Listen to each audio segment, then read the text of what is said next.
बेतुका बयान देके हमारे देश में दंगा भड़काने वाला काम करते हैं और एक बार हम चुनौती दे रहे हैं, अगर अब दंगा भड़का तो अब किसी को नहीं बख्शा जाएगा। ये हम खुली चुनौती सनातनियों की तरफ से दे रहे हैं। तो कह रहे हैं अल्लाह और ओम एक है। हाँ बिल्कुल, अब हम बताते हैं, क्या ही बताए, इससे बड़ा मजाक कुछ नहीं है। चलिए कोई बात नहीं, अल्लाह 786 और ओम एक है, ठीक है।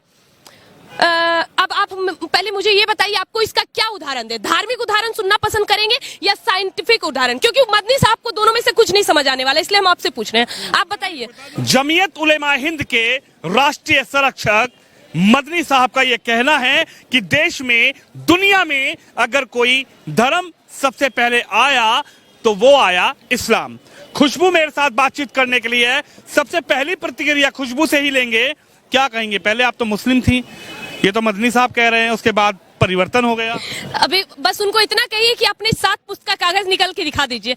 मुझे एक बात समझ नहीं आती, इनको राम होने का प्रमाण चाहिए, लेकिन ये अपने 4 पुस्तक का भी अखबार निकाल के नहीं दिखाएंगे, कागज नहीं दिखाएंगे। क्यों? इनको पता है कि ये कोई रहीम के वंशज नहीं, राम लला के ही होंगे, इनको पता है। लेकिन ये क्या कह रहे हैं, इस्लाम बहुत पहले, इससे बड़ा मजाक का बात कुछ नहीं होगा। आप तो मदरसा से हो के आए हैं, आपको तो बहुत अच्छे से पता होगा मदरसे के बारे में। अब इनको हम मदरसा छाप के टैग ना दे तो आखिर क्यों ना दे? मुझे एक बात बताइए। हमारे बिहार में एक कहावत है, अजल गगरी छलकत जाए, ये उसी किस्म के प्रजाति हैं और यही लोग हैं जो वाकई में देश में जो कहते हैं ना अच्छे पक्के मुसलमान, इनके माथे में जहर घोलने वाले और कोई नहीं, यही है। क्योंकि सबको पता है सरयू नदी किनारे कितनी सिखा नोची गई है, हमें भी पता और आपको भी पता। और वाकई में इस्लाम इतना मजबूत होता ना तो ये औरंगजेब, बाबरी और बाबर और क्या नाम है इन जिहादियों का, ये आके यहाँ पे धर्म परिवर्तन नहीं करवाते, हमारे देश की संस्कृति को ध्वस्त नहीं करते, नालंदा विश्वविद्यालय को जलाते नहीं, हमारे देश में ब्राह्मणों की शिखा नहीं नोचते, जनेऊ नहीं जलाते। इनको दिक्कत है हमसे, हमारी संस्कृतियों से। विदेशियों ने, ये अंग्रेजों ने फिर भी क्या किया, हमारे देश को लूटा। यहाँ की नटराज की मूर्तियां, माँ सरस्वती की मूर्तियां ले जाके म्यूजियम में रख दिया, कम से कम सुरक्षित है।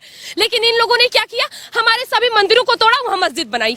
अब इन लोगों को आप क्या बोलेंगे? इनकी मानसिकता दर्शाती है किस किस्म के प्रजाति के लोग हैं। वो तो कह रहे इतना बड़ा समागम हमने लगाया, इतना बड़ा जो अधिवेशन किया वो भाईचारे को जोड़ने के लिए किया। आज भाईचारा खत्म होता जा रहा है, आज नफरत का बाजार बनता जा रहा है। हम मोहब्बत की दुकान खोलने नफरत के बाजार में निकले हैं, भाईचारा बना रहे हैं। ये चीज वो 90 के दशक में उनको याद नहीं आ रही थी, जब गजबा हिंद का नारा लगता था देश में, तब नहीं होता था। जब नुपुर शर्मा के एक सही बयान को गलत तरीके से प्रस्तुत करके सर काटने की धमकी दी जा रही थी, तब इनको भाईचारा खराब नहीं लग रहा था। लेकिन आज जब इस सनातनी वाकई में अपने हद की बात कर रहा है और इनको पता है आज ये बोल रहा है तो कल तलवार उठाने में भी पीछे नहीं हटेगा।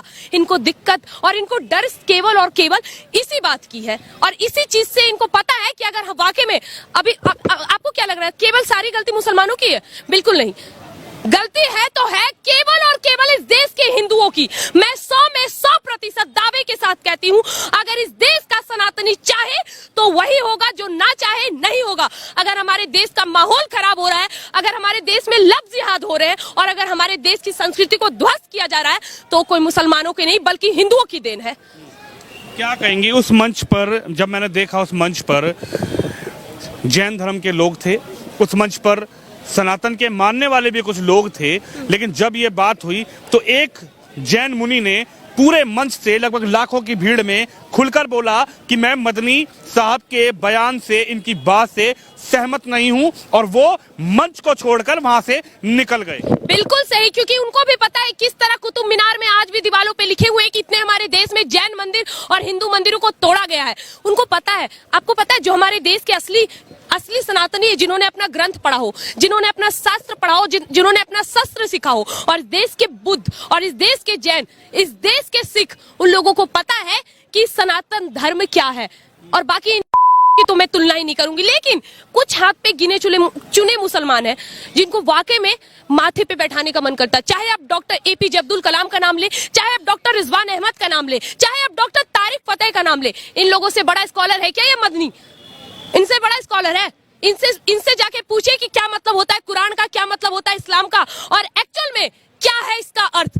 ये बेतुका बयान देके हमारे देश में दंगा भड़काने वाला काम करते हैं और एक बार हम चुनौती दे रहे हैं, अगर अब दंगा भड़का तो अब किसी को नहीं बख्शा जाएगा। ये हम खुली चुनौती सनातनियों की तरफ से दे रहे हैं। कह रहे हैं अल्लाह और ओम एक है। हाँ बिल्कुल, अब हम बताते हैं, क्या ही बताए, इससे बड़ा मजाक कुछ नहीं है। चलिए कोई बात नहीं, अल्लाह 786 और ओम एक है, ठीक है।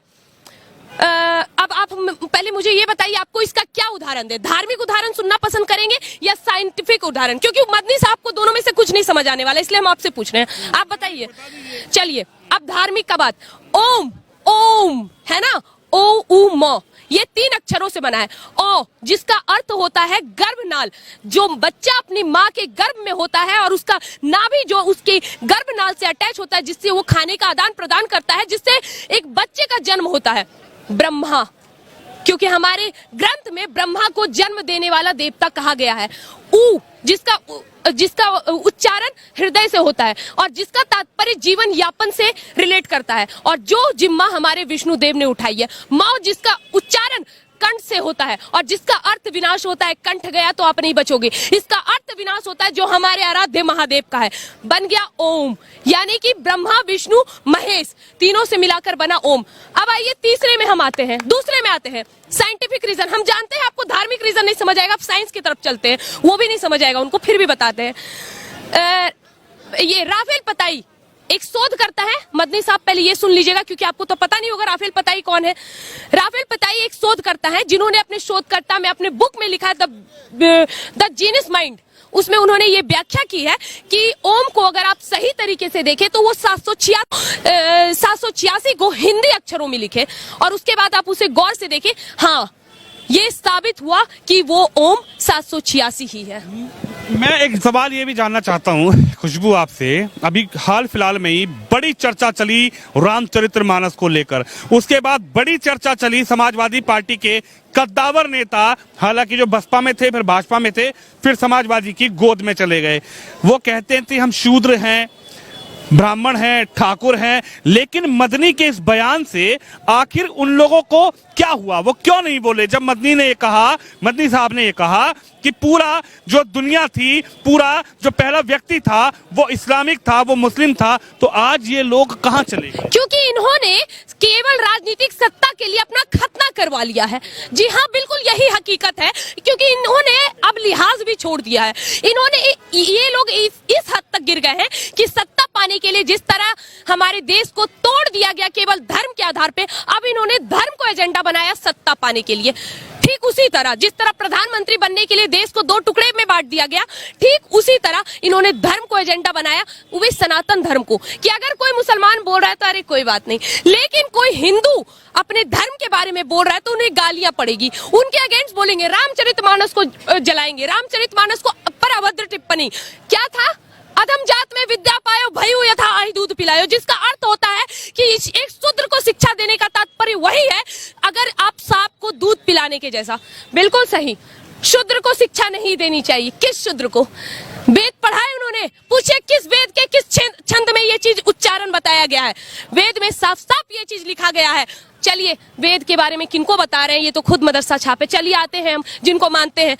डॉक्टर भीमराव अंबेडकर ने खुद अपनी पुस्तक में ये बयां किया है कि जिस शूद्र की बात हमारे प्राचीन काल में हो रही थी और जो शूद्र आज हमारे देश में मौजूद है, उनका आपस में कोई कनेक्शन नहीं।